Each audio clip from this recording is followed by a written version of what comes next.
Thanks. Okay, learning. It's the new iPad. Okay, 6.8, the binomial theorem. Hang with me in this. Don't ask questions until the end. Okay? Like put a star if all of a sudden you're at a step and you're like going, why are we doing this? Just put a star and I'll address it, because I think if I get through the entire lesson, by the end, you might understand more at the beginning. Okay? So a binomial, first of all, a binomial is what? How many terms does it have? Two terms. Okay? So it has a sum or a difference of two terms. So to expand a binomial being raised to a power, first multiply, then write the result as a polynomial in standard form. So we are very comfortable with doing things, and I don't want to write this down, but something like x plus 2y squared, right? We know how to do that. And we might even be comfortable with going x plus 2y cubed, right? But what if I would have x plus 2y to the 7th? And you'd all probably make a groaning sound and say, oh my gosh, that means I have to multiply x plus 2y, x plus 2y, x plus 2y 7 times. And I'd have to do that and multiply it through. And it'd be crazy out there.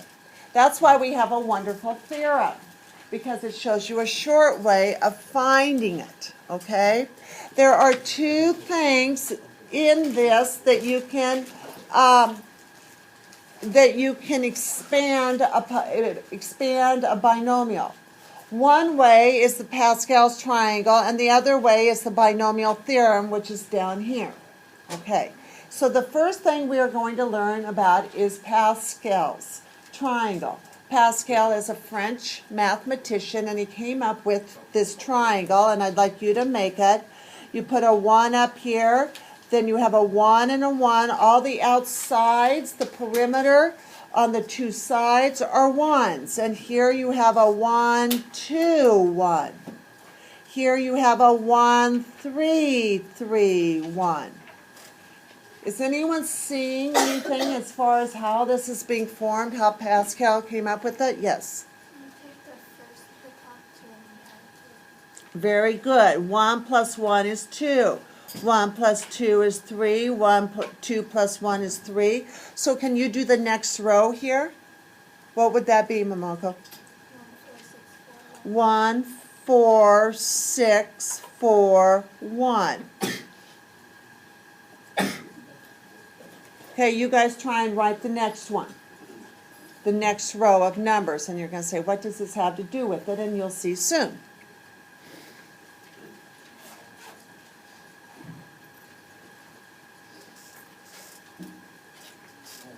You know what's weird? Look at how these lines are going through this, like shadows.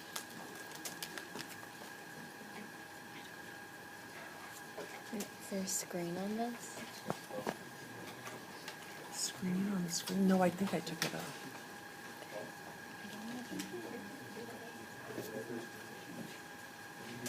Wasn't doing that yesterday. Okay, the next one would be 1 what class?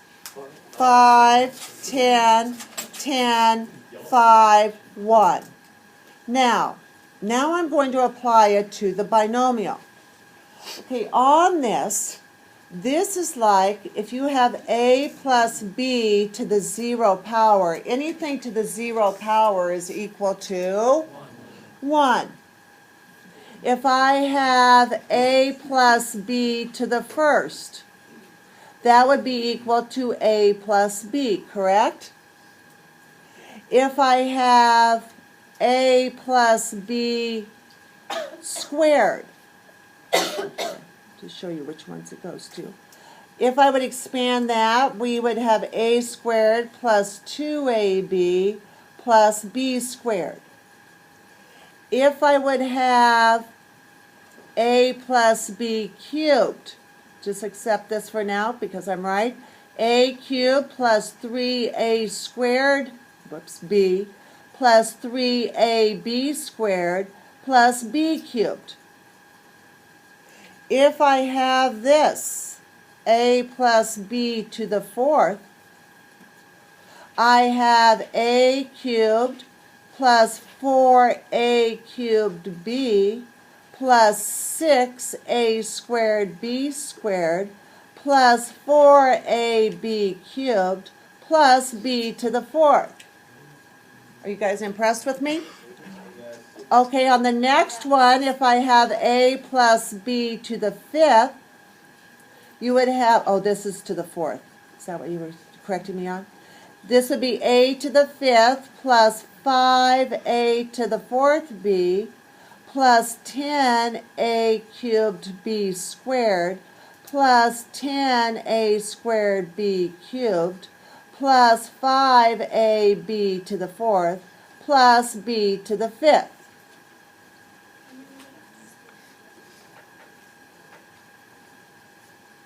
Now, does anybody see where those numbers apply to the expansion of the binomials? They're the coefficients. This is a 1 here. So 1, 5, 5, 10, 5, and 1. Does anybody see anything unique about the exponents and how I did the exponents? And how I knew what to put as the exponents in each term? Murbach? It reduces like on for A and add for B. Okay, good. So for the first term, the exponent increases. No, exponent decreases, I'm sorry. And for the second term, the exponent increases. Remember, anything to the 0 power is 1. So on this one, on the first term here, b is to the 0. And then it's 1, 2, 3, 4, 5. Okay? These numbers give you the coefficients of the term. All of these numbers. Okay, anybody see anything else about the exponents? I'd like you to see one more thing. Look at one term and look at the exponents in one term. And then look at the exponents in the next term. Oh, A is different. A is different. Well, yeah, it goes 5, 4, 3, 2, 1, 0. Here it's 0, 1, 2, 3, 4, 5. But what do the sum of the exponents add up to? 5. And what is 5 of the expansion? It's the exponent of the binomial. So the sum, the exponent of the binomial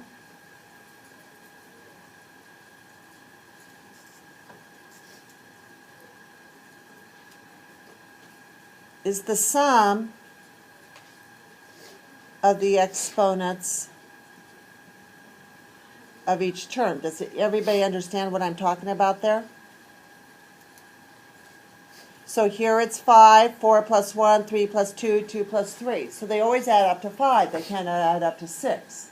Also, how many terms do I have in it when it's to the fifth power? How many terms do you have?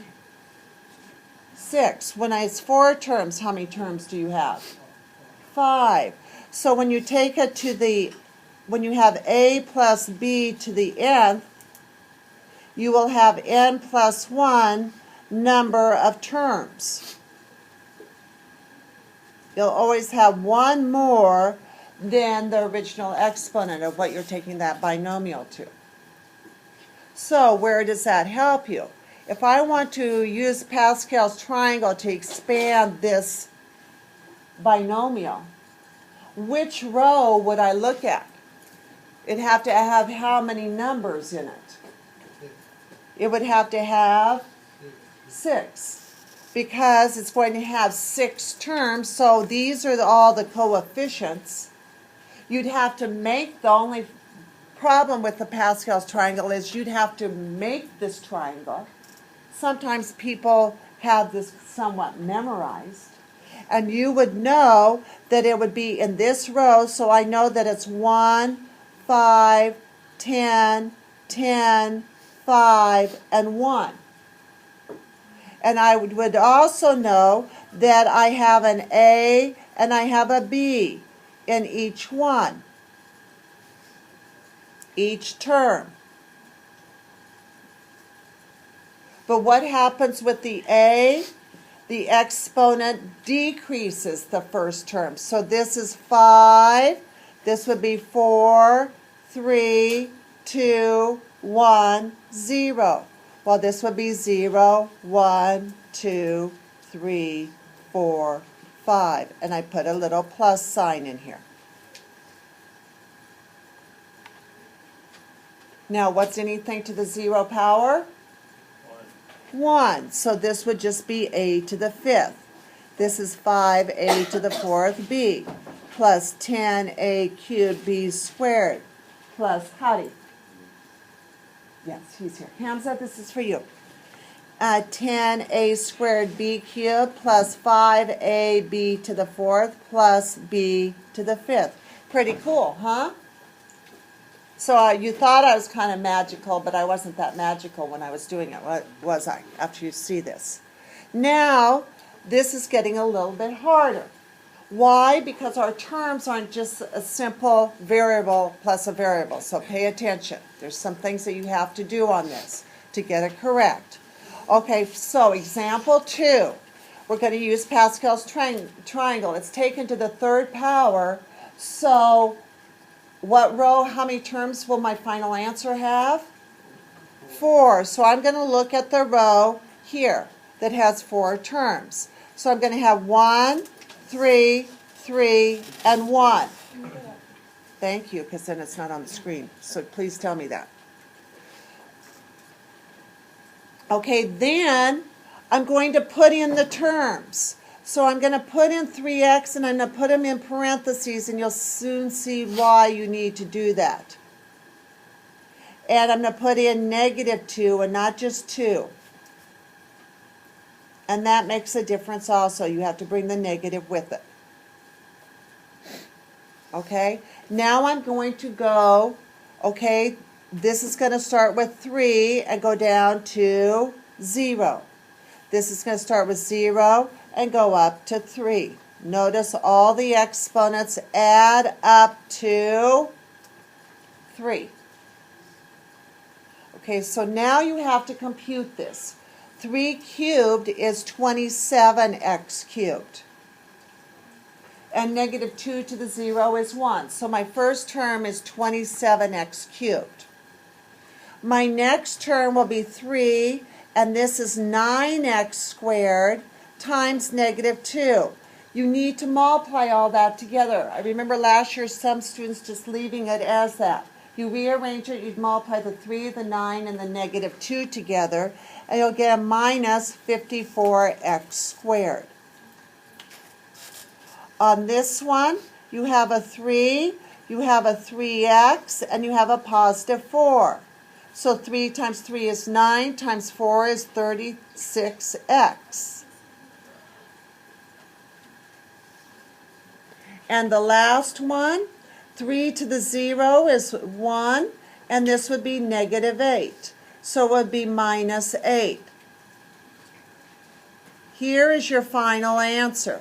27x cubed minus 54x squared plus 36x minus 8. Notice the signs alternate because I have a negative. And whenever you take a negative to an odd power, your answer will be negative. Okay? So that is that expansion. Pretty nifty, huh? Okay, so now we're going to talk about the binomial theorem. It's very similar to this. You're probably wondering, why does this have anything to do with permutations and combinations? And you are about to see. So here is the whole thing. This is the formula written up.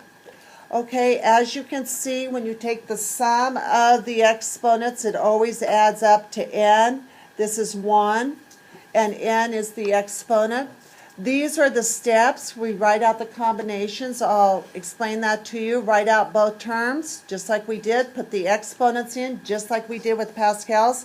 Simplify and multiply the coefficients. What I mean by that is 3 times 3 times 4. So everything is the same as Pascal's triangle, except that we don't make the triangle, and step 1 is different. Okay?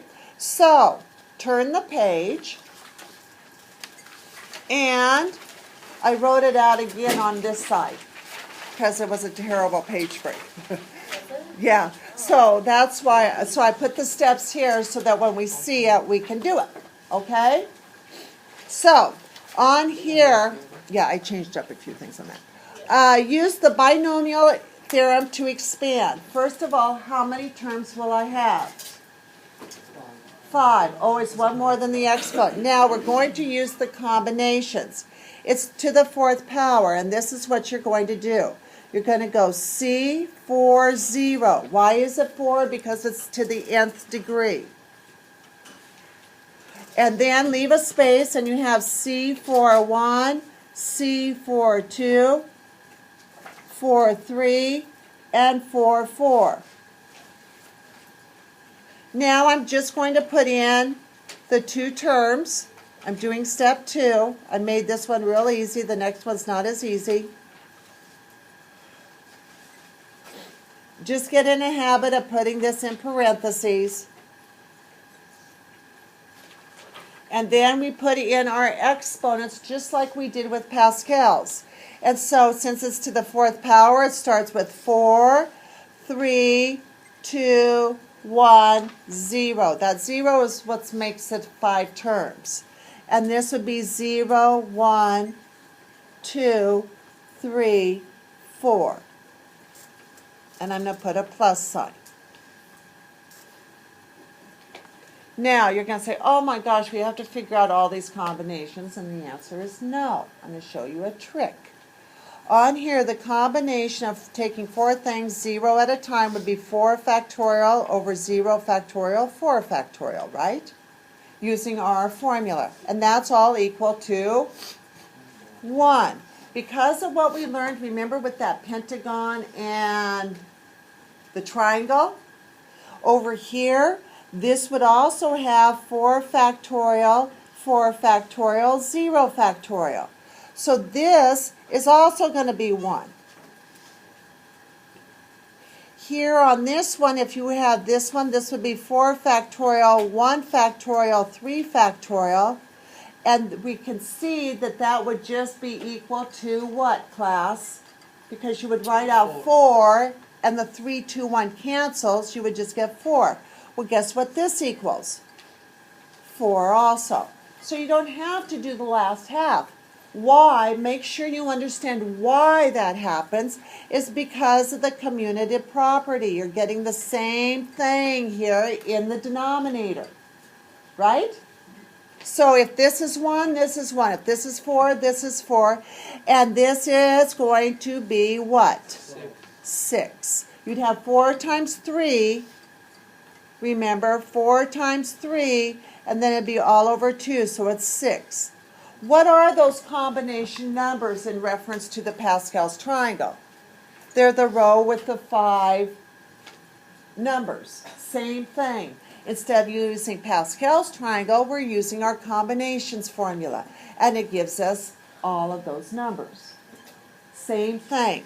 So now what would my answer be? I'd have g to the 4th here, plus g cubed h, plus g squared, 6g squared h squared, plus gh cubed, plus h to the 4th.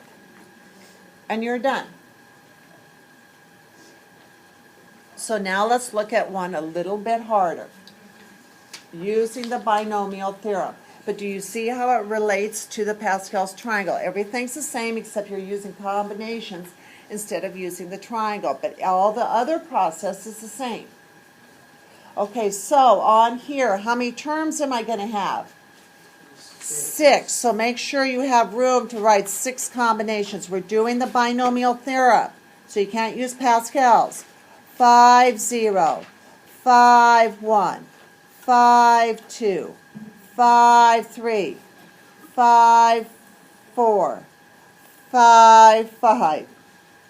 We wrote out the combinations. Now we write in both terms, and you should put it in parentheses. 3c and a negative 5. 3c, oh, a negative 2, sorry. 3c and a negative 2. 3c and a negative 2. I'm not going to keep saying it because that gets kind of redundant. And I put my little plus signs in here. Please write this out because it's going to help us for the bottom one. Okay, now I'm going to put in my exponents. So I'm going to go 5, 4, 3, 2, 1, 0. And I'll go 0, 1, 2, 3, 4, 5. Okay. So the combination of taking 5 things 0 at a time is 1. And this will also be 1. Okay. Let's just work on that. Combination of 5 things taken 1 at a time will just be 5. And I'm going to just kind of, because that's 1 factorial over 4 factorial. So that will just be 5. The 5 cancels. 4, 3, 2, 1 cancels. So this is also 5. The right side's a piece of cake. Here, this one would be 5 factorial, 2 factorial, 3 factorial. So I'd have 5 times 4, 3, 2, 1 cancels. 2 times 1, I get 10. And I have 10. Now I'm going to put in the, I'm going to I put in the exponents. Okay, now I'm going to simplify the exponents. 3 to the 5th is 243c to the 5th. 3 to the 4th is 81c to the 4th times negative 2. Don't forget about the negative 2.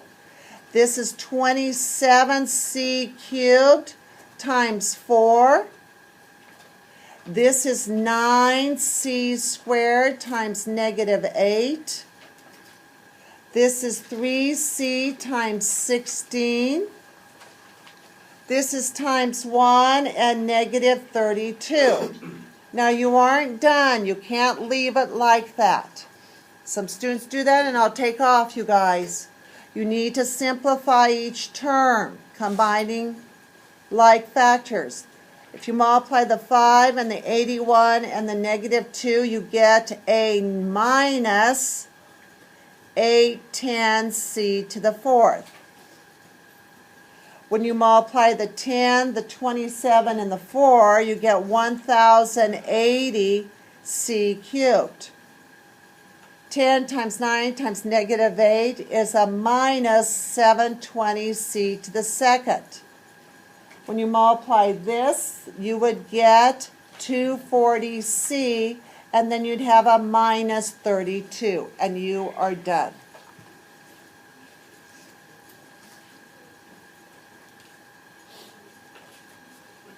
Now, how can we use all of this?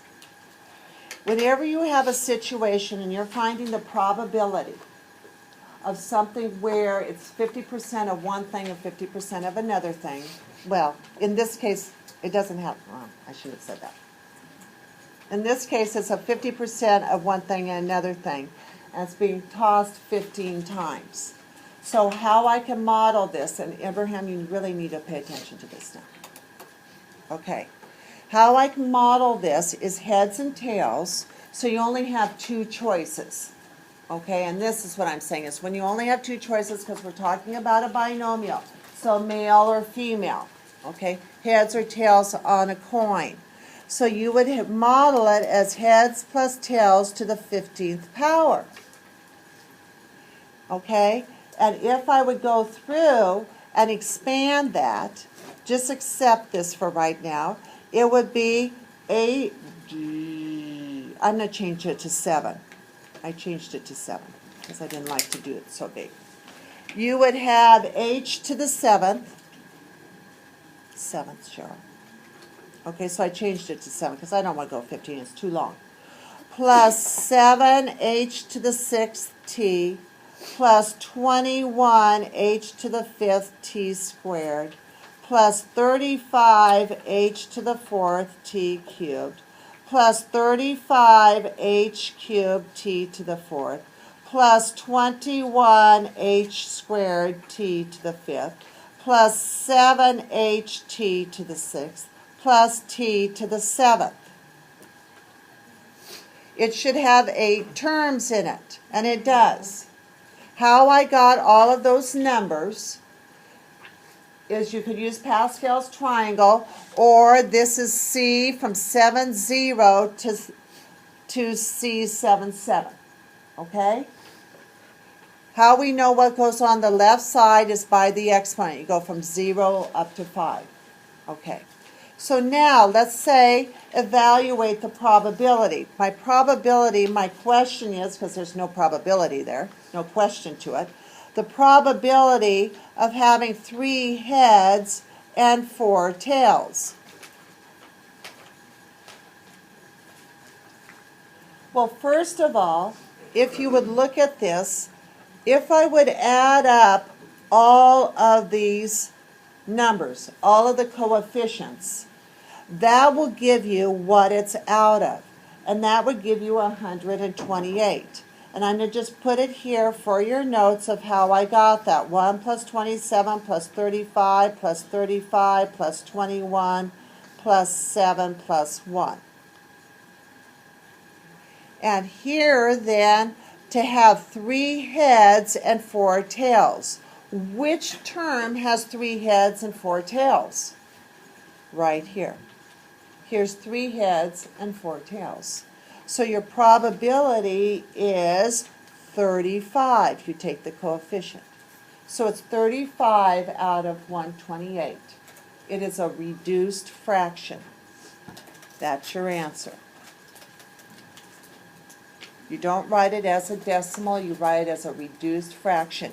Do you all understand where I got the 128? I added up all the coefficients. Where'd you get the 3,000? I made it up. Okay? I could have also asked, what is the probability of 2 heads and 5 tails? What would that be? Wait, but like on a question, it would provide that information, right? Like how many heads it's supposed. Because it just said evaluate each probability. I know, it didn't have a question. Okay, on here, 2 heads and 5 tails, Armin. How I got the 128 is I took the sum of all the coefficients. That's the total amount. How I got the 35 is I looked for the term that had 3 heads and 4 tails, and it's the coefficient. So here, the 2 heads and 5 tails, it would be what? What's the coefficient? It would be 21 out of 128. Okay? Okay, so that's using your expansion. Now, let's look at something else here. Don Stanley makes about 90% of his free throws. Okay, and we're going to come back to that one. Okay, we're going to come down to here. We're going to come to that after we do this one. Okay, this here is finding the rth term. What do I mean by the rth term? If I just want to find the 6th term of this expansion. Everybody's eyes up here. Okay. 6th term. I don't want you to have to make the whole expansion.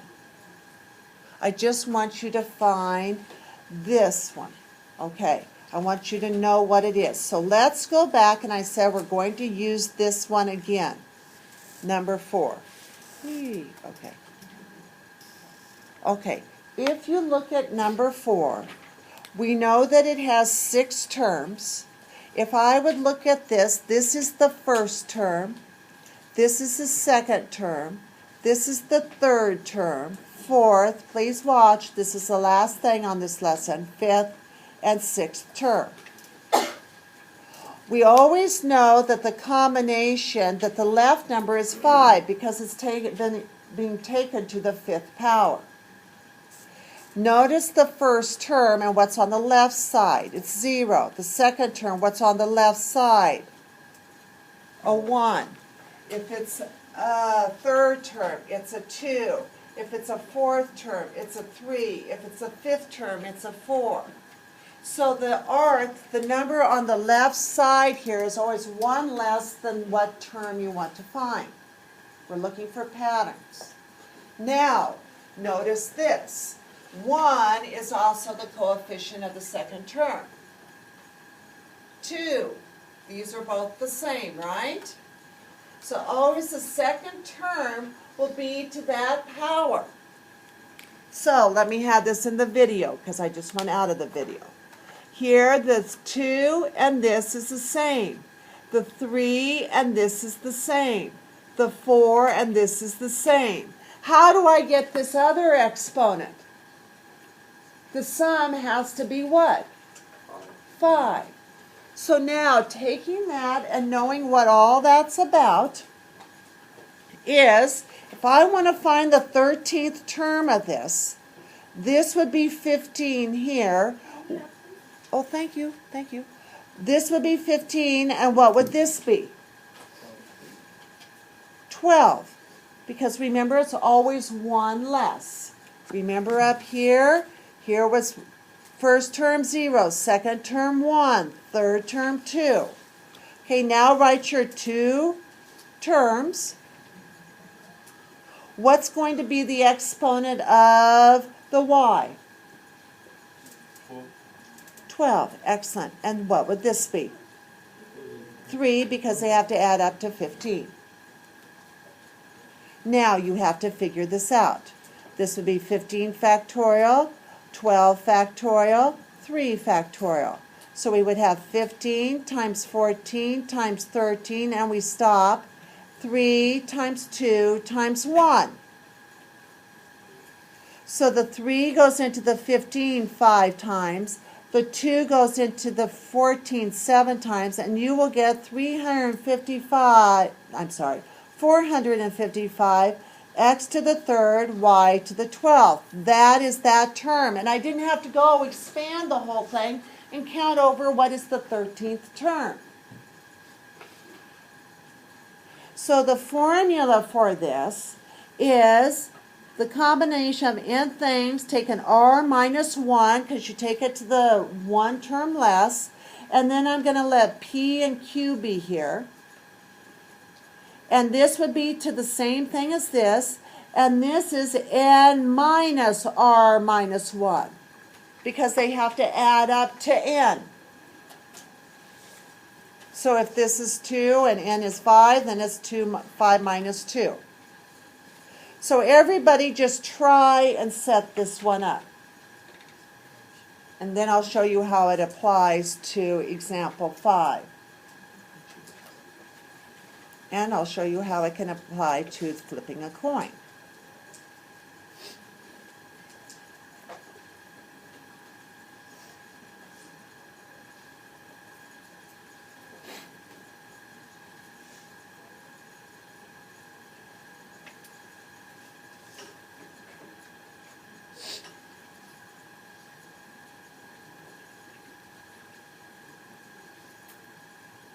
Just set it up before you work it out, because if you set it up wrong, you're cooked.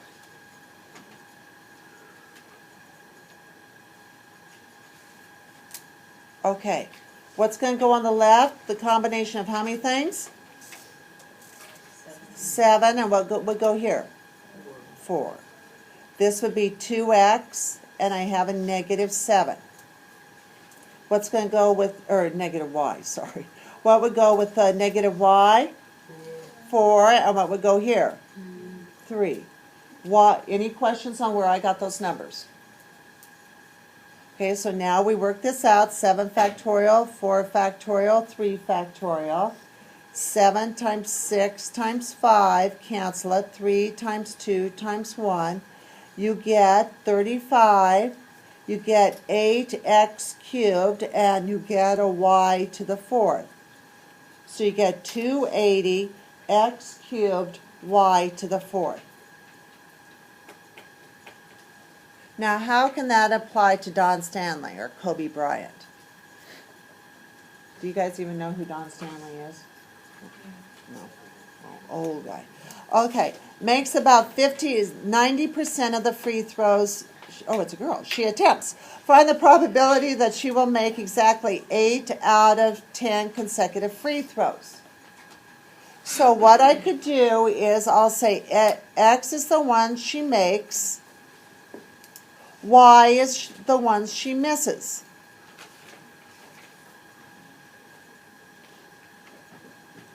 So you have, if we want this, she's going to make 8 out of 10. So there's 10 here. She's going to make 8 of them. And this would be then have to be what? Y to the, if she makes 8, how many does she miss? 2. And this would have to go to here. Now, when I figure this out, just hold on to your hats. You're going to wonder where this 90% comes in, and I'll show you. 2 factorial, 8 factorial. You'll have 10 times 9, 876 cancels, and you end up with 45. That's the combination of 10 things taken 2 at a time. Now, she makes 90%. So the X is 90%. 0.9, you could just put. So what would be the Y? 0.10 or 0.1. I like that you say that.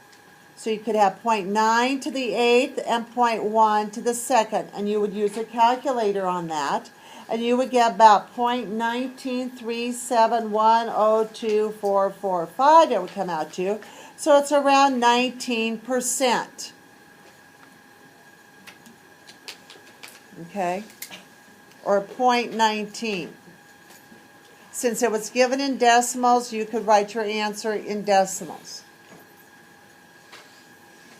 Okay?